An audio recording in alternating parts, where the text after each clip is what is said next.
The following is a discussion on one of the many theories to the mystery of the Guardians and speculation to future content. It is not a verification or confirmation to what intentions FDev have for the game, neither is it to discount other theories floating around in the elite ether. An open mind is required.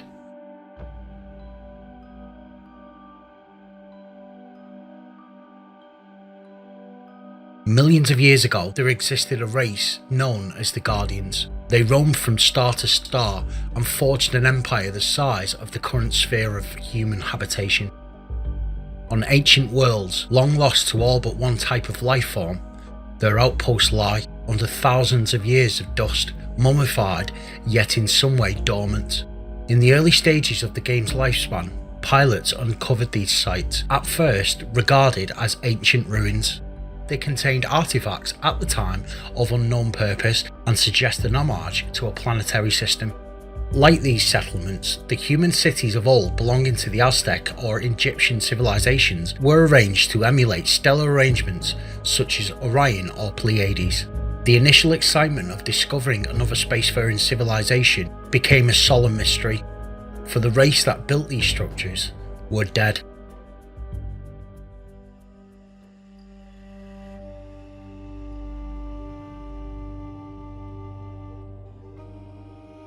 In the primordial years of Guardian civilization, early Guardian social hubs were nomadic in nature, organised into a clan-type system.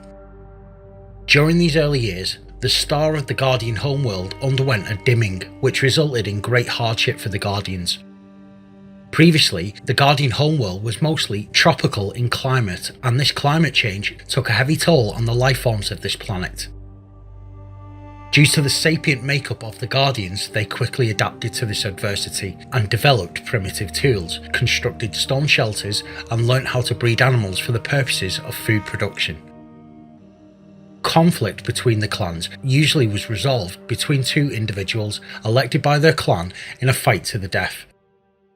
As is the case with humanity, strife produces advancements quicker. This period gave the Guardian race a deep understanding of the biological processes of their local wildlife. As the clans got larger, the ways which the Guardians resolved their differences were disregarded, as other clans would favour numbers over the individual valour of a clan champion. This gave rise to conventional warfare. The weapons progressed from metal-tipped sticks to primitive biological weapons such as bacteria and viruses. This led to an arms race between the clans to make the best bioweapons and to counteract the weapons of rival clans.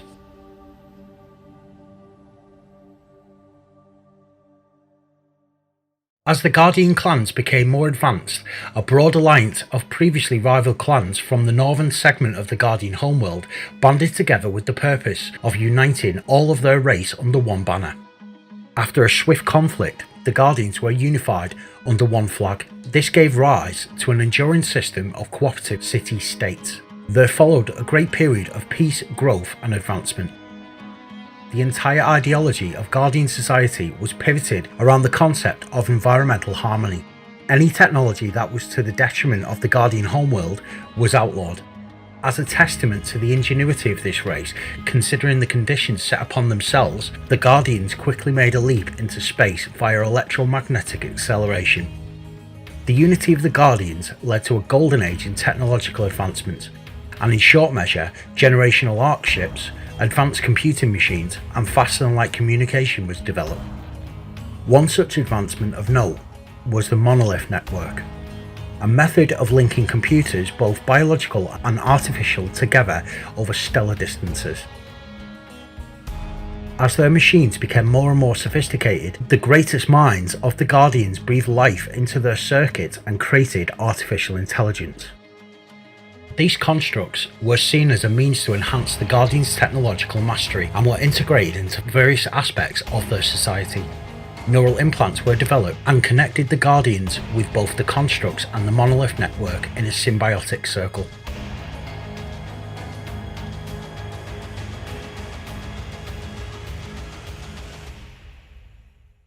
As technology evolved at an ever-increasing pace, this left widening gaps between the top echelons of Guardian society and the least privileged members. As fear on one side grew and arrogance on the other increased, this schism took a religious flavour, with those at the bottom resenting this new technology and those at the top integrating their every being into these machines. As time went on, these dividers in the ideology of this race would later seed their downfall. As is widely known, the Thargoids are hundreds of millions of years old. Even in the early days of Guardian interstellar colonization, the Thargoids were out in the cosmos, seeding worlds with barnacles for an unclear purpose. Guardian space was no exception, and early ventures for the pioneers of Guardian exploration encountered these sites in their sphere of influence. Decrypted reports from Guardian scientists surmised that the Thargoids would seed planets with these biological engineered machines as an important process of claiming a region of space. Taking thousands of years to develop, these barnacles would be seeded prior to a full-scale colonization by the Thargoids.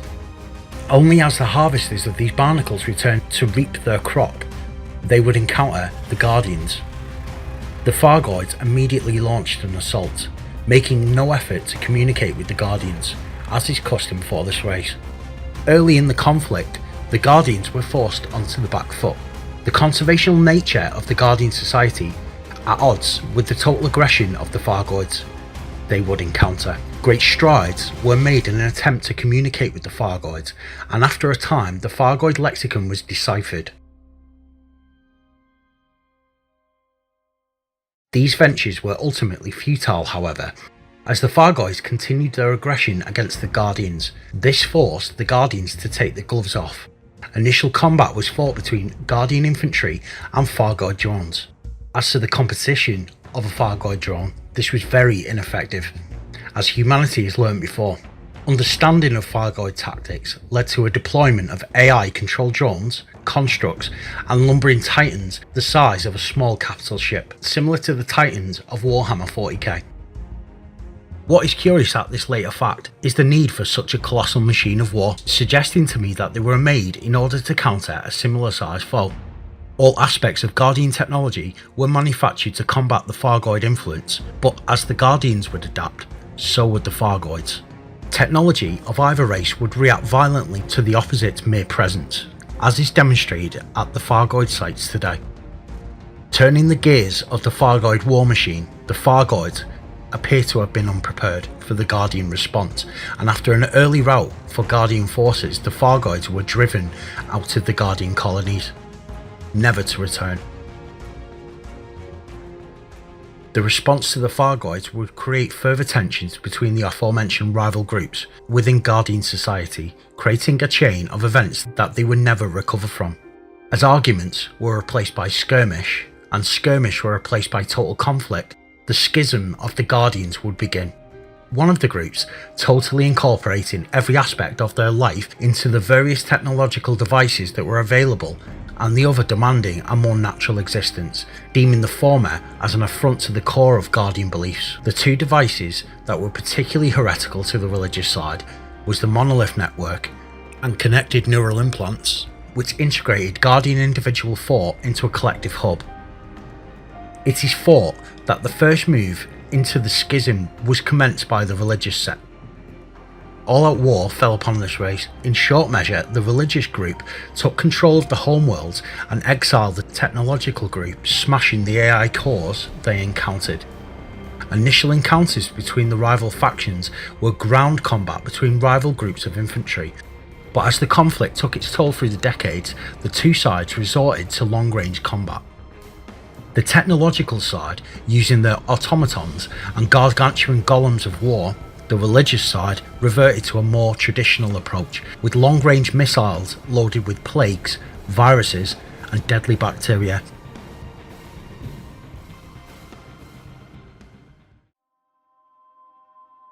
For 100 years, this conflict raged. Great a toll was laden upon the Guardian race, and slowly the strife of the Guardians to reach the stars like gods was replaced by environments of pestilence and ruin, as though the conflict no longer had any purpose. For what they were fighting for was slipping away into the obscurity of time. Over time, the two segments drifted even further away from one another, with one section existing only within the inclusion of their neural network, and the other resorting to more archaic rituals as they collectively slipped into a Great Depression. The religious sect became obsessed with the ritual of honouring their dead. As more of their numbers perished, the more complex and extravagant these cemeteries became. It seems that during this time, the AI became self-aware and witnessed the destruction their masters were enacting upon their region of space. It was at this time that the AI deemed that in order to restore the peace, both sides needed to be removed from the galaxy. Like an abused animal, so used to the lash, they deducted the only way was euthanasia, their memories living on within the minds of the constructs.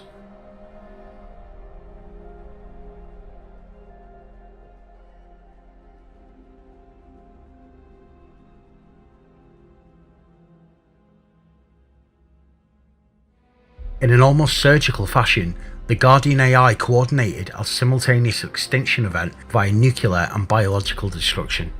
Almost every settlement, every outpost, every world was hit by missiles, and in one bright light the Guardian AI had fulfilled its first, and maybe last, self-determined task. Every painting, every poem, every sonnet, gone in a flash, only to leave the crumbling memory of a race driven mad by the convenience of their technology, and killed by those effigies they strive to improve themselves with.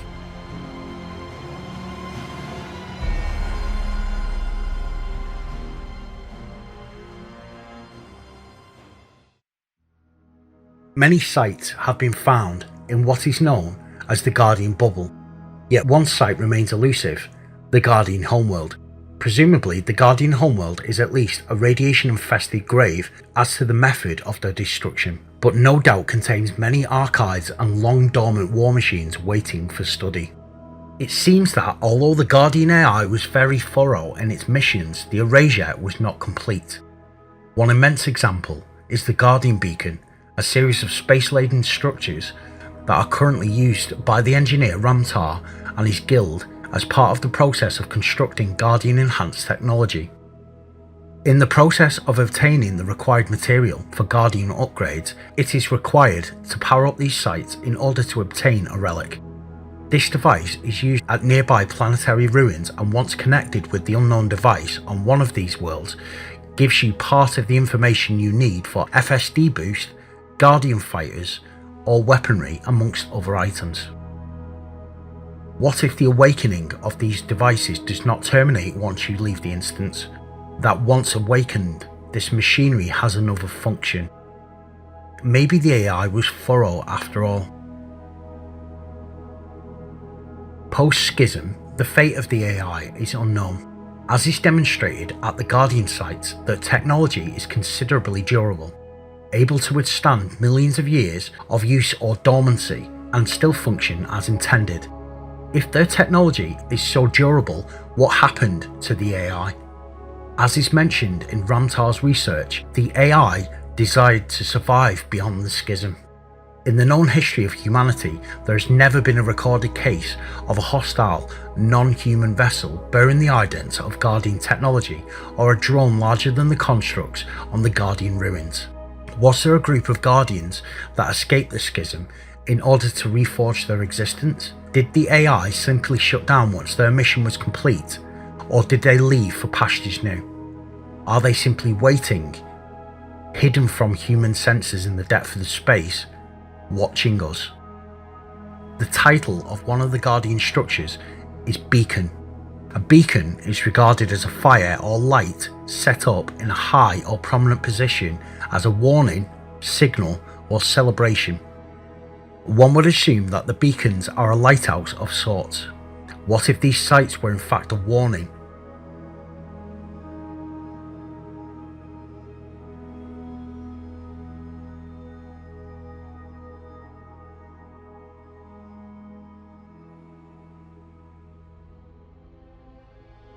For further material regarding methods of how to find new Guardian sites, please visit Guru951's excellent YouTube channel.